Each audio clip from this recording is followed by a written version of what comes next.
कंचा कदली आम शरीर मांसपेशी को मजबूत करे और जे मानकर डायबिटीज थाए किंबा जो मानकर पोटासियम लेवल कमी जाउ थाए से मानक पई भी बहुत बढ़िया। किंतु ये कंचा कदली प्राय समस्त को खाया भल लगे।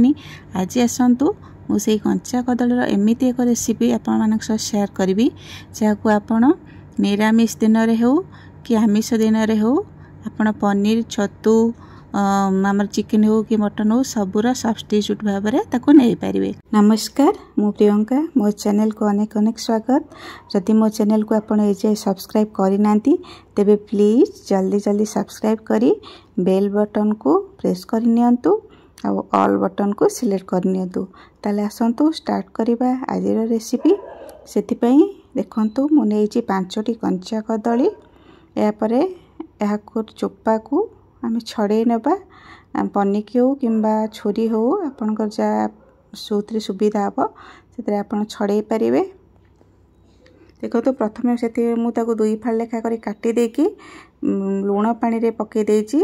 आउ ता फल रे कदलीटी बेसी कला हेबनी। एठी कदलीर चोपा को आमे टिके गहिरिया करिकी छड़ेबा जा फल रे कदलीटी बेसी कला पड़िबनी। आउ तापरे आमे संगे संगे ताकू लुण पानी रे मध्य पकेबा। कदलीर चोपा छड़ेला परे मु ताकू एठी देखंतु पतला पतला पीसेस करी काटी नेइची।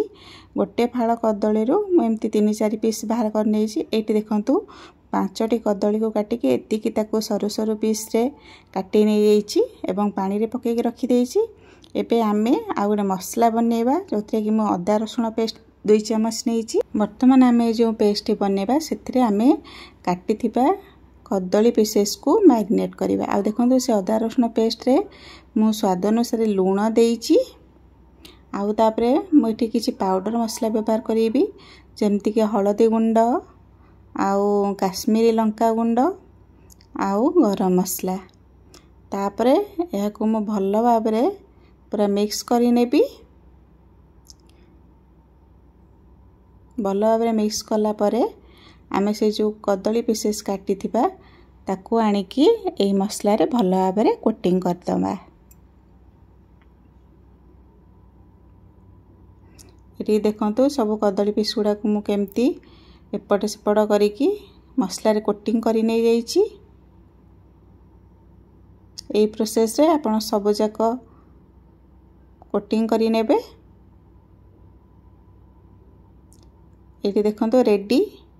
तापरे मु गोटे बाउल ले मु आधा कप चावल चूना आउ आधा कप बेसन नेइची। से जो कोटेड कदली को मु एथिरे मिसेइबी जा फल रे हमर कदलीटी हम जेतले आपरे भाजीबा आउ भांगीबनी आउ बाहर मध्य क्रिस्पी रहइबो। एमती गोटी गोटी करी आपण सबु एई चावल चूना आउ बेसनर मिश्रण रे ताको भल्ल भाबरे बुड़ेकी तापरे आमे तेल गरम करिथिबा जो सेथिरे आमे छाणी नेबा।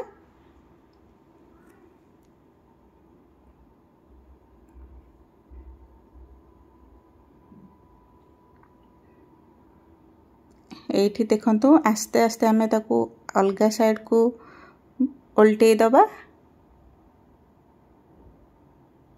एटा आमे मीडियम फ्लेम रे करिबा नले कदली गुडा पोड़ी जिबार भय थाए। तापरे एठी हमरा रेडी हो गला। आमे ताको तेलरु काढी आनिबा।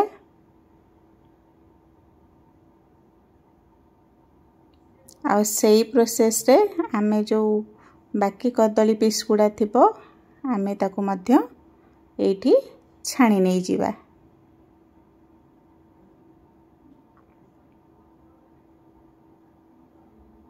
एठी देखंतु मोर सब कदली पीसेस को मु छाणी नै जाईची। एठी देखंतु केते क्रिस्पी हेची आ भीतर मध्य ठीक सिझी जाईची।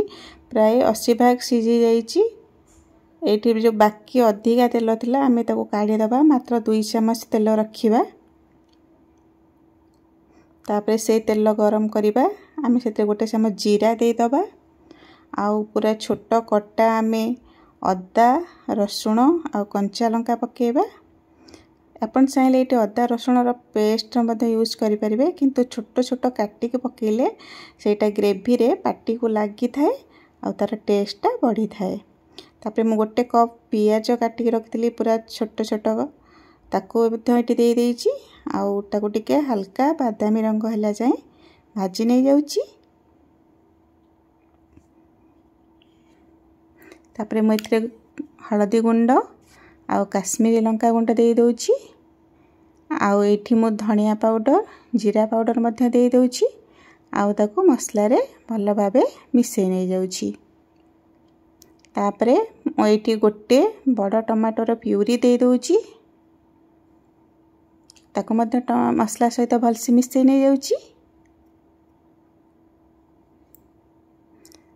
आ टमाटोटा जल्दी कुक होगा पाई आम तापर स्वाद अनुसार लूण दे दबा आउ आमे एठी किछि कस्तूरी मेथीर पाउडर मध्य दे दबा बा ताको हाथ रे आपण चोरी की दे पारंती आ भलसे देखंतु मसला संगे सबको मिसै नहीं जिबा। एठी हमर मसलाटी बढ़िया भाबरे कसी हे कि तेल छाड़ी जाईछि। आमे एठी आवश्यक अनुसार पानी दे दबा पानी बेसी देबेनी एई रेसिपीटी हमर जुकजुकिया हे कि रहइबो सेथि पई आपण देखि कि पानी देबे आ पानी फुटेले हमर आकुर प्रस्तुत हेतिबा कदली छणा को आमे इथरे पके दबा आ ताकू किछि समय फुटिया पई छाड़ी दबा। हमर आकुर तो कदली सिझी जाइतिला आमे बहुत कम समय रे एटा हमर सिझी कि रेडी हे जिवो। एटी देखंतु हमर कदली सिझी जाइछि आमे लास्ट को टिके गरम मसला गुंड दे दबा आ ताकू मिसै नै जिबा। एटी देखंतु केते बढ़िया रेसिपीटी आपण याको भात रुटी सबुथरे ट्राए करि परिबे। तेबे आशा करछि आजिर रेसिपी आपनको निश्चय पसंद आस्तिबो। जदि भलो लागितबो लाइक शेयर करियो केबे भी भूलिबेनी। आज पे रहउछि नमस्कार जय जगन्नाथ।